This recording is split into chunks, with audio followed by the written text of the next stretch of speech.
The crystal decanter felt like it weighed 100 pounds in Rachel's trembling hands. She stood at the edge of her own living room, in her house watching 40 strangers laugh and drink as if they belonged there more than she did. "Rachel!"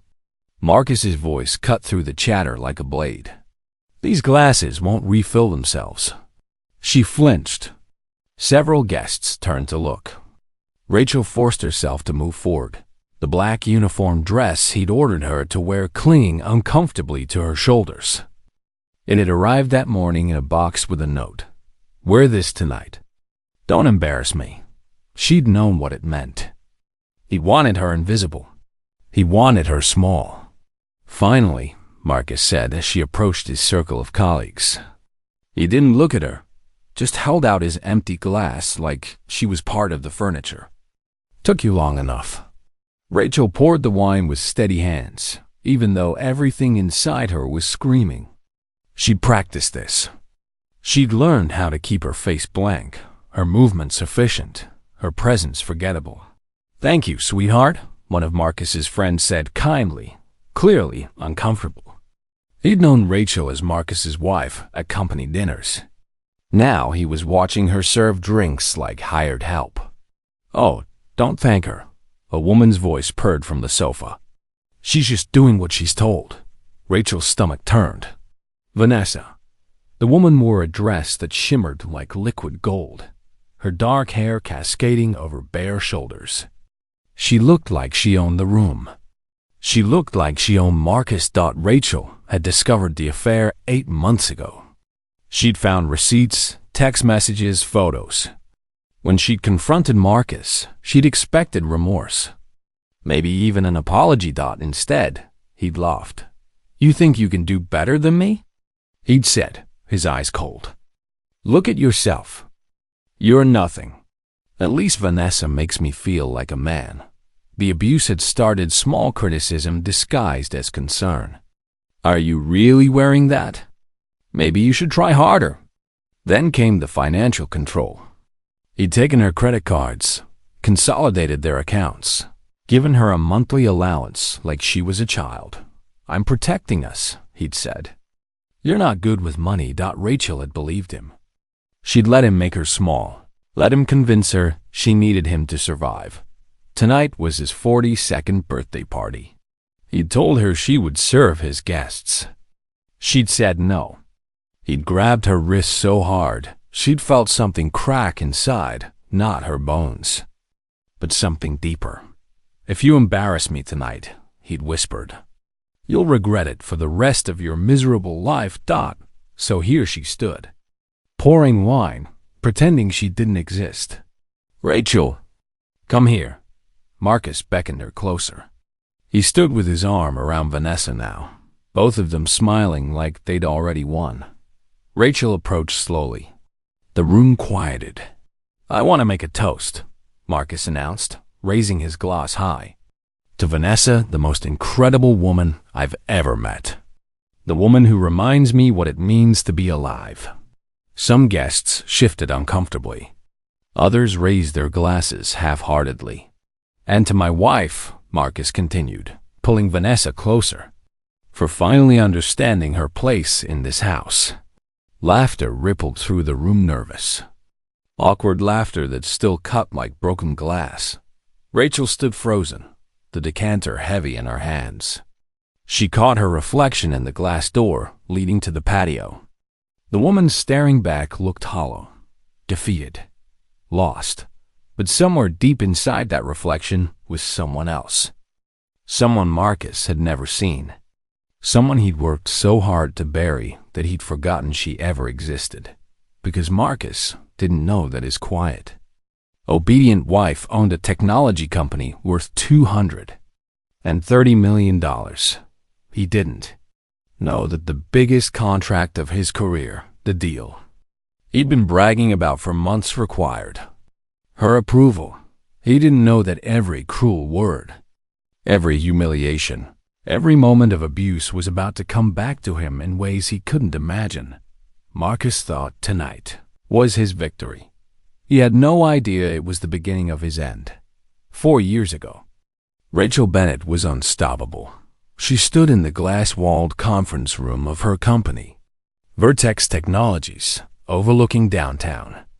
Her team had just landed a $15 million contract with a Fortune 500 company. 50 employees depended on her leadership, and she'd never let them down. Rachel had built Vertex from nothing, just her and her college roommate, Monica, coding websites in a cramped apartment. Now they had 3 floors in a downtown high-rise and clients across the nation, at 33. Rachel had everything: success, independence, respect. Then she met Marcus Thornton at a charity gala. He was handsome and charming, with an easy confidence that made everyone around him feel important. When he approached her at the bar, she'd been ready to brush him off. She'd heard every line before. "I know this sounds crazy," he'd said. "Genuinely nervous, but I couldn't leave without talking to you." They talked for 2 hours. He asked about her work without seeming threatened by her success. He shared his own ambitions at the consulting firm where he worked. He made her laugh. "I'm going to run that company someday," he told her. "Just watch." Rachel liked his drive. She liked that he had goals. She liked that he didn't seem intimidated by a woman who owned her own business. They dated for 18 months. It was perfect until at WSN single quotes T. The comments started small. "You work too much. You're going to burn yourself out." Then, "Do we have to talk about your company at dinner?" "I'd like to hear about other things." Rachel started making herself smaller. She talked about work less. She dressed more conservatively. She edited herself to make Marcus comfortable. When he proposed, she said yes without hesitation. "I think you should take a step back from Vertex," Marcus suggested after the wedding. "Let Monica handle the day-to-day operations. You've earned a break." It made sense. Monica was brilliant and more than capable. Rachel was exhausted from years of building and grinding, so she stepped back. She let Monica become the public face of the company. She stopped going to the office every day. She stopped introducing herself as the CEO, and Marcus started introducing himself differently. "My wife used to work in tech," he'd say at parties. "Now she focuses on our home. I take care of everything." At first, Rachel corrected him. Then she stopped. It wasn't worth the fight. The control came gradually. Marcus took over their finances. "It makes sense since I work in business," he'd said. He gave her a household budget. He questioned every purchase. $200 on what? "Do you think I'm made of money?" Rachel had millions in business accounts, but she couldn't access them without Marcus asking questions. She'd kept her ownership of Vertex secret to protect his ego. Now that secret had become her cage. The verbal abuse escalated. She was too fat, too thin, too quiet, too demanding. Nothing she did was right. Then came Vanessa. Marcus didn't hide it. He came home smelling like her perfume. He texted her at the dinner table. When Rachel confronted him, he'd looked at her with pure contempt. "Look at yourself," he'd said. "You're pathetic. Where would you even go? What would you do? You need me." Rachel had believed him. She'd let him erase everything she'd built, everything she'd achieved. Until last night. Standing in her kitchen after the party, watching her reflection in the dark window, something inside her shifted. The tears didn't fall. The shame didn't crush her. Instead, something cold and clear settled in her chest. She remembered who she'd been before Marcus. She remembered what she'd built. She remembered that she wasn't nothing. She'd just been convinced to pretend she was. Marcus thought he'd won. He was about to learn how wrong he could be. The morning after the party, Rachel drove to an address Marcus didn't know existed. Vertex Technologies occupied 3 floors of gleaming steel and glass in the city's tech district. Employees moved through the lobby with coffee cups and laptops, heading to meetings and calls. Rachel had built all of this, every desk, every contract, every success. and Marcus had no idea. "Rachel!" Monica rushed toward her the moment she stepped off the elevator. "Thank God, I've been calling you all morning." Monica Foster had been Rachel's roommate at State University. They'd started Vertex together in Monica's spare bedroom, surviving on ramen and determination. Now Monica was the company's public CEO, while Rachel remained the silent majority owner. "I'm sorry," Rachel said. "I couldn't answer." He was home. Monica's expression darkened. What did he do this time? Rachel told her about the party. The uniform. Serving champagne to Vanessa. The toast that humiliated her in front of 40 people. Monica's hands clenched into fists. "Rachel, this is abuse. You know that, right? You have to leave him." "I know," Rachel said quietly. "And I'm going to. But I'm going to do it my way." They walked into Rachel's office, large and bright, with windows overlooking the city. Her name wasn't on the door or the website, but this space was hers. Her view. Her company. "Tell me about the Thornton contract," Rachel said. Monica's eyes widened. "The what?" "Marcus has been talking for months about a huge deal. The biggest pitch of his career. Career making, he keeps saying. I need to know if it's connected to us." Monica pulled out her tablet and scrolled through recent proposals. Her face went pale. "Rachel, the contract Marcus is pitching for it's with Vertex. His consulting firm is competing to handle our expansion strategy." Rachel went still. "When is the presentation?" "Thursday. 2 days from now. 10 in the morning." For a moment, Rachel couldn't breathe. Marcus was going to walk into her building, sit in her conference room, and try to impress her people, all while having no idea his wife owned everything he saw. "What are you thinking?" Monica asked carefully. Rachel stood and walked to the window. The city stretched out before her. Thousands of people living their lives, making choices, fighting their own battles. "I'm thinking," Rachel said slowly, "that it's time for Marcus to meet the woman he married." Monica sat down. "If you reveal yourself now, what happens?" "He'll find out about the company. He'll find out about the money. He could come after you in the divorce." "Let him try," Rachel said. "I've been documenting everything. The financial abuse, the control, the affair. I have evidence of all of it." She turned back to Monica. "I kept this company secret because I was ashamed. Because Marcus made me feel small. Because I thought protecting his ego was more important than protecting myself. And now?" Monica asked. "Now I'm done protecting him. I'm done being invisible. He wants to build his career on my company's contract. Fine. He can come to my building, sit in my conference room, pitch to my team." Rachel's voice was steady, clear. "And then I'll show him exactly who he married." Monica was quiet for a moment. Then she smiled the smile of someone watching a friend wake up from a nightmare. "What do you need from me?" She asked. "I need everything we have on Marcus's consulting firm. Their proposal, their track record, their references. I want to know every project he's ever touched." "Done. What else?" Rachel took a deep breath. "I want to be in that meeting on Thursday. Not behind the scenes. Not on a conference call. I want to be sitting at that table when Marcus walks in." Monica's smile widened. "You'll be at the head of the table. Right where you belong." That evening, Rachel returned home to find Marcus in an exceptionally good mood. He was sprawled on the sofa with a glass of scotch, his tie loosened, looking like a man without a care in the world. "There you are," he said without looking up from his phone. "Where have you been? Shopping?" "Just out," Rachel lied. She'd gotten very good at lying. Marcus had taught her. "Whatever. Listen, I need you to clear your schedule Thursday morning." Big day. Rachel set down her purse. "What's happening Thursday?" Marcus finally looked at her, his eyes bright with excitement. This was the Marcus she'd fallen in love with, energetic, ambitious, full of dreams.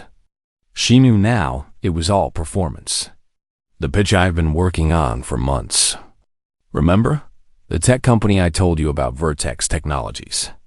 They're worth over $200 million. Rachel kept her face carefully neutral. I remember. The meeting is Thursday at 10. If we land this contract, I'm looking at a promotion. Maybe even a partnership. He grinned. This is it, Rachel? This is the break I've been waiting for. He said it like she should be proud. Like she should congratulate him for trying to profit from her own company. That's great, Rachel said flatly. The thing is, Marcus continued, I need to focus. No distractions. So whatever you usually do during the day, keep doing it. Stay out of my way. Of course. And I might need your help with the presentation. You're good at that stuff, making things look nice, organizing details.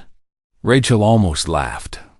Marcus wanted her help preparing a pitch to her own company. He wanted her to make his slides look pretty so he could impress her employees. I'd be happy to look at it, she said. Marcus smiled. The charming smile that used to make her heart race. Now it just made her feel cold. See? This is why I keep you around. You're useful sometimes. He went back to his phone, already dismissing her. Rachel walked to the kitchen and gripped the edge of the counter. Her hands were shaking not from fear, but from anger. From the overwhelming reality of what was about to happen. Marcus had no idea who he was dealing with.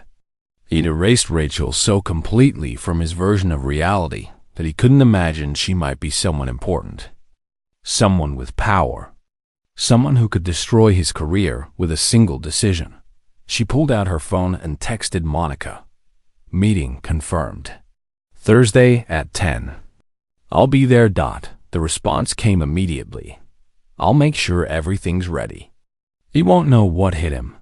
Rachel put her phone away and started preparing dinner, because that's what Marcus expected.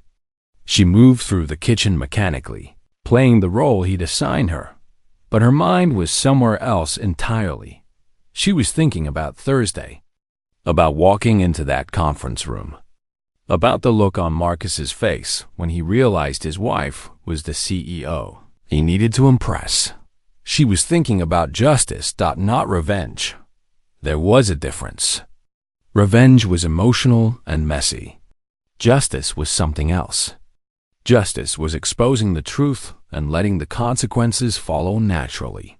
Marcus had built his career on lies and manipulation. He'd taken credit for other people's work. He'd charmed his way into opportunities he didn't deserve. He'd abused and controlled his way through life. Rachel wasn't going to destroy him. She was going to let the truth destroy him. And then she was going to walk away and build the life she deserved. Dinner ready yet? Marcus called from the living room. 5 minutes, Rachel answered. She stirred the sauce on the stove. Set the table. Poured Marcus another drink. 2 more days of this. 2 more days of playing the invisible wife. Then everything would change. Thursday. Morning arrived clear and bright. Rachel stood in her office at Vertex, staring at her reflection in the full-length mirror. For 3 years, she dressed to be invisible, neutral colors, simple cuts. Nothing that would draw attention or make Marcus feel threatened. Today was different. The suit she bought was navy blue with sharp shoulders and perfect tailoring. It was the kind of suit that communicated power without saying a word.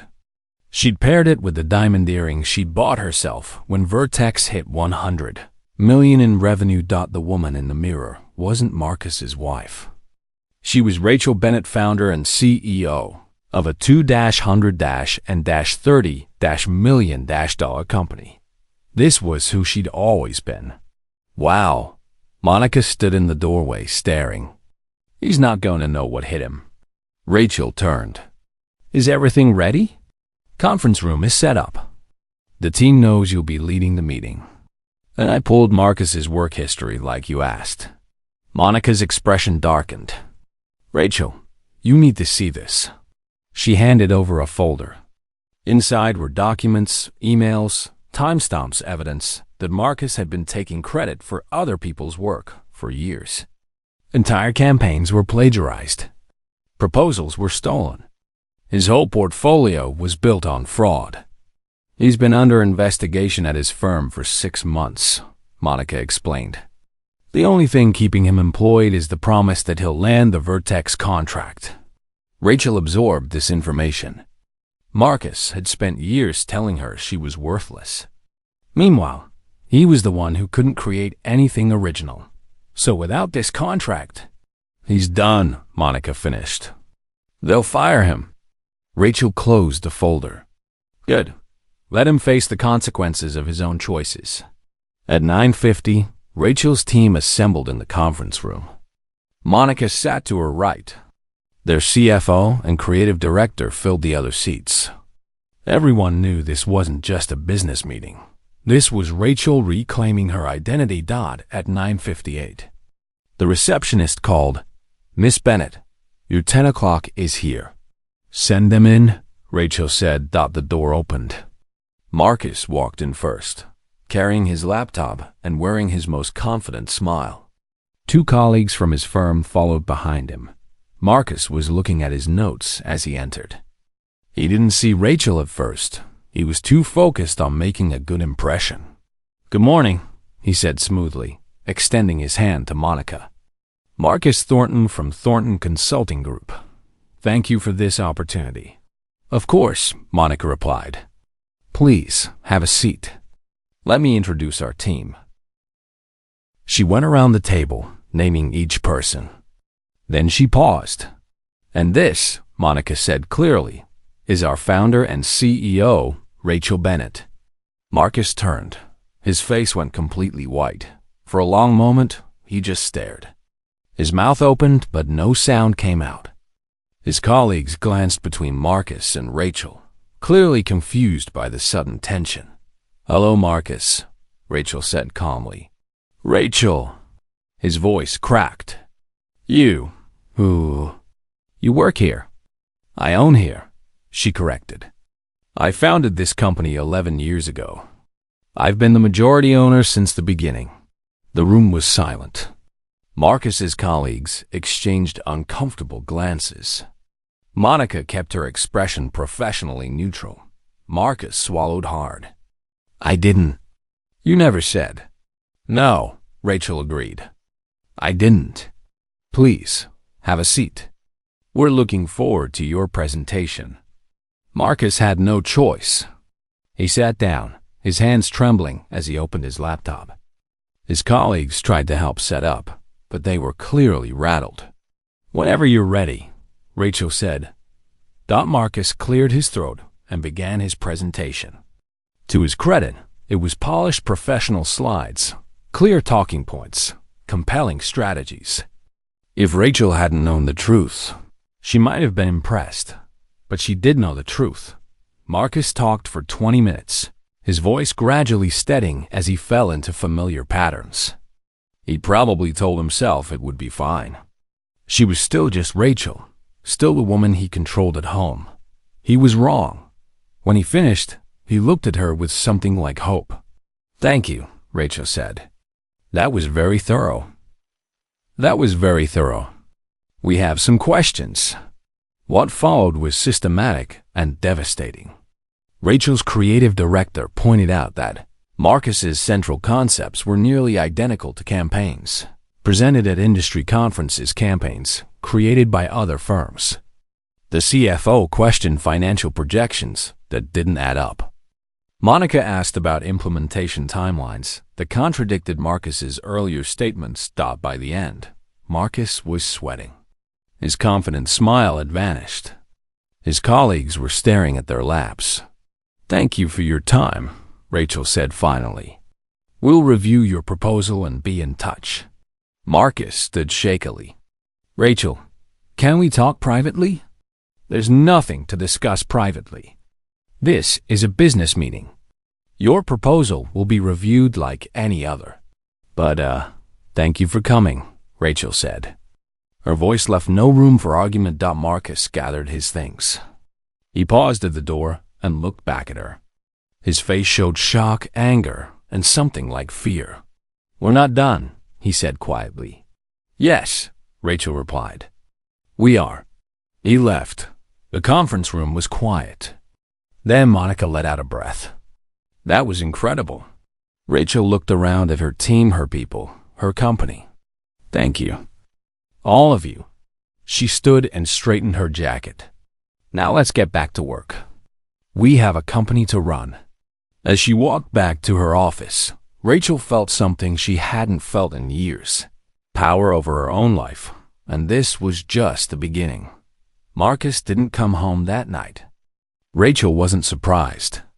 She imagined him at Vanessa's apartment, trying to process how his entire world had just collapsed. She used the time wisely. She packed important documents, gathered her jewelry and personal items, and moved everything valuable into her car. She wouldn't be staying in this house much longer. The next morning, her attorney called. "The divorce papers are ready," Patricia Coleman said. She was Vertex's chief legal counsel, sharp, experienced, completely loyal. "We can serve him whenever you want." "Today," Rachel said. "Serve him at his office." Patricia paused. "That's very public. I know." "Rachel, there's something else." "I got a call from one of Marcus's colleagues who was at yesterday's meeting. He wanted to apologize and to tell me that Marcus has been under investigation at his firm for plagiarism and stolen work. The only thing keeping him employed was the promise of landing the Vertex contract." Rachel took this in. "So, without that contract, he's finished. They'll fire him today. And you want to serve the divorce papers at the same time?" "I want it over," Rachel said. "I want him to see that there's nothing left to save. The job is gone. The marriage is gone. The money he thought he controlled is gone. I want him to face all of it at once." "That's brutal," Patricia observed. 3 years, Rachel replied. 3 years of being told I was worthless. 3 years of being controlled and degraded. 3 years of serving champagne to his mistress in my own house. She looked out her office window at the city below. He deserves to see all his lies collapse at the same time. Patricia didn't argue. "I'll send the process server this afternoon." At 3 o'clock, a process server walked into Marcus's office and handed him divorce papers in front of his entire team. By 5 o'clock, Marcus had been fired. By 7 o'clock, he was at the house, pounding on the door. Rachel wasn't there. She was at a hotel downtown, sitting in a comfortable room with room service and peace and quiet. Her phone buzzed with text from Marcus. "You can't do this. We need to talk. You owe me an explanation. You'll be nothing without me." She blocked his number. The next day, she returned to the house with a moving company and police escort. Marcus was there, but he couldn't do anything with officers present. He watched helplessly as Rachel's team packed her belongings. "This is my house," he shouted. "You can't just take everything." "I paid for this house," Rachel said calmly. "Every mortgage payment came from my account. It's all documented. Your lawyer can review the records." She walked out without looking back. Over the following weeks, the full extent of Marcus's deception became clear. He'd hidden over $180,000 in secret accounts. He'd been stealing from their joint accounts for years. He told everyone they knew that he was the provider while Rachel did nothing. All lies. Patricia filed motions. Evidence was submitted. Marcus's lawyer tried to fight, but the documentation was overwhelming. Every payment Rachel had made, every account she owned, every dollar Marcus had stolen, it was all there in black and white. The court proceedings moved quickly.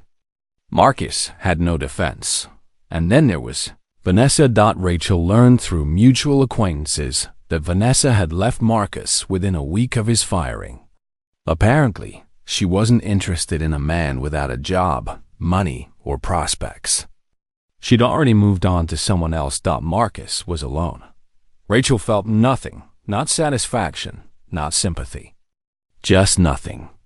It was a closed chapter, a problem solved, a lesson learned. The divorce was finalized 3 months later. Rachel sat in the courtroom as the judge read the final decree. The house was hers. The company was hers. Everything she'd built and paid for was hers. Marcus was ordered to pay restitution for the money he'd stolen and hidden. He sat across the aisle with his lawyer, looking smaller than she remembered. The confidence that had charmed her 6 years ago was completely gone. When the judge finished, Rachel stood and walked out. She didn't look at Marcus. She didn't say goodbye. She just left. Outside the courthouse, Monica was waiting. "It's done?" Monica asked. "It's done." They hugged on the courthouse steps. "What now?" Monica asked. Rachel looked up at the clear blue sky, full of possibility. "Now," she said, "I built something new." Over the following months, Rachel threw herself back into her work, but this time fully visible. No more hiding behind Monica or working from the shadows. She gave interviews, spoke at conferences, and let the world see who she really was. Vertex grew rapidly under her renewed leadership. New clients, new contracts, new opportunities. But Rachel was building something else too.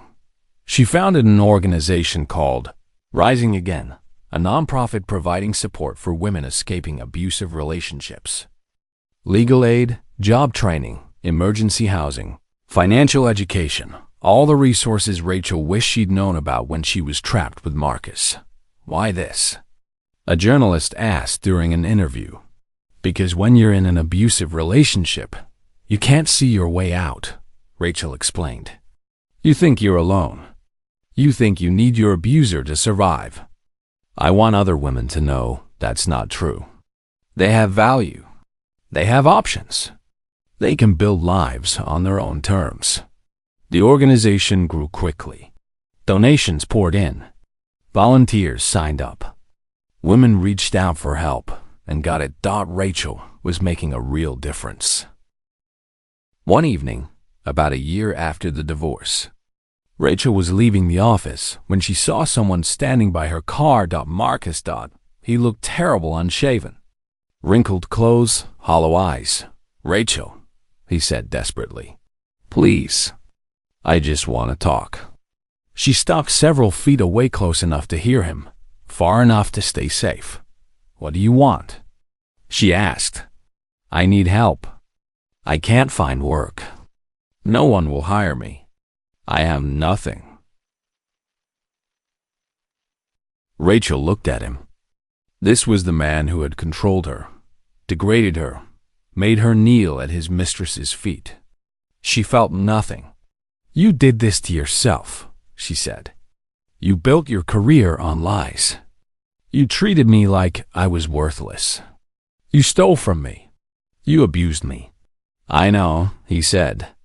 "I made mistakes. I'm sorry. Can't you help me? For old time's sake." Rachel shook her head. "There are no old times.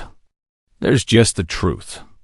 And the truth is you're exactly where you deserve to be." She walked past him toward her car. "Rachel," he called after her, "you can't just leave me like this." She started the engine. "I was nothing before you," he shouted desperately. Rachel paused. She rolled down the window and looked at him one last time. "You were nothing with me," she said. "I was just too beaten down to see it." She drove away. In the rearview mirror, she saw him standing alone in the parking lot. Thought she felt free. Several weeks later, Rachel received an unexpected email. It was from Vanessa. "I know you have no reason to listen to me," it began, "but I need to tell you something. Marcus lied to me too. He told me you were controlling and cold, that you had no ambition, that you refused to let him succeed. I believed him. I'm ashamed of what I did. I participated in your humiliation. I'm sorry. You deserve better. I hope you found peace. Rachel read it twice. Then she hit delete. She didn't need Vanessa's apology. She didn't need Marcus's regret. She didn't need validation from people who had hurt her. She had herself. And that was enough.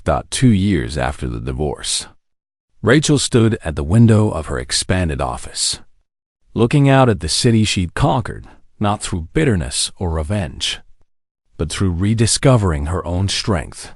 Vertex Technologies had grown beyond her wildest dreams. 700 employees, international clients, a reputation as one of the most innovative technology companies in the nation.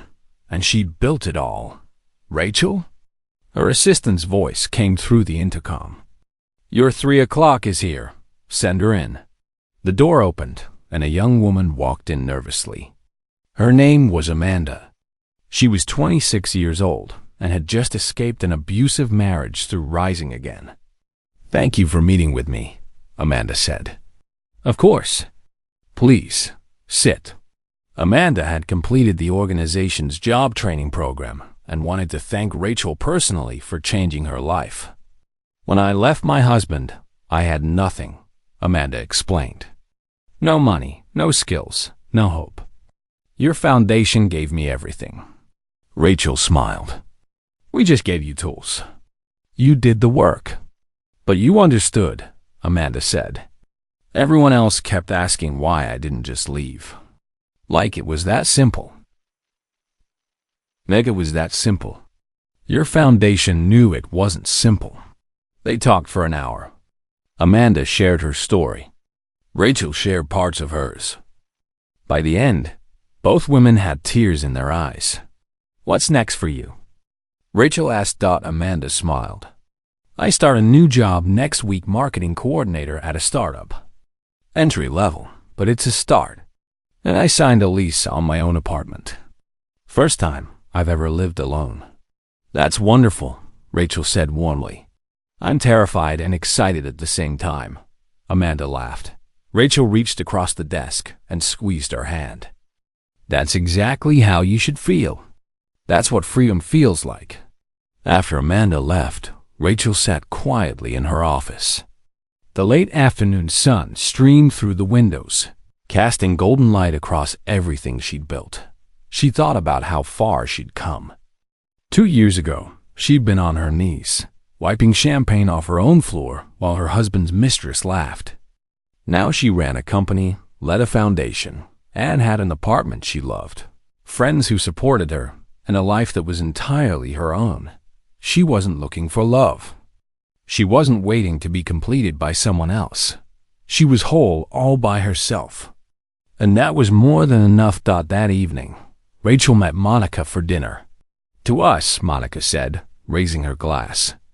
"To 12 years of building something amazing." "To us," Rachel agreed. They clinked glasses. "I've been thinking," Monica said. "We should expand Rising again. More cities, more resources. We could help so many more women." Rachel nodded. "I've been thinking the same thing." They spent the meal planning and dreaming, just like they had in Monica's spare bedroom over a decade ago. The circumstances were different, the stakes higher, but the feeling was the same. Purpose, passion, the thrill of building something that mattered. After dinner, Rachel walked home through the city streets. Buildings glittered against the night sky. People hurried past on their way to restaurants and theaters and lives full of possibility. She thought about Marcus briefly, not with anger or pain, just as a lesson learned. She had no idea where he was or what he was doing, and she genuinely didn't care. She thought about all the women she'd helped through her foundation. All the women still out there, trapped in relationships that were slowly killing their spirits. She would keep working, keep building, keep reaching out to show them they weren't alone. Most of all, she thought about herself. Rachel Bennett had lost herself for 3 years.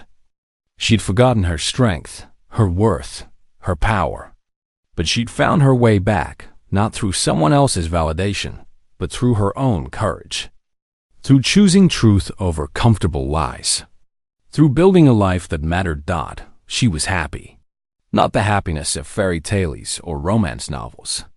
Real happiness, the kind that came from knowing exactly who you were and being proud of that person. Rachel smiled as she walked through the city night. The moral of this story is clear. Your worth is not determined by how others treat you. Abuse thrives in silence and isolation, but truth and courage can break even the strongest chains. Never let anyone convince you to make yourself smaller to make them feel bigger. Your strength, your achievements, and your value are yours alone, and no one has the right to take them from you. Sometimes the greatest act of self-love is refusing to accept treatment that diminishes who you are. Justice comes not from revenge, but from reclaiming your truth and walking forward with dignity. You are never nothing. You are never powerless. And you always deserve better.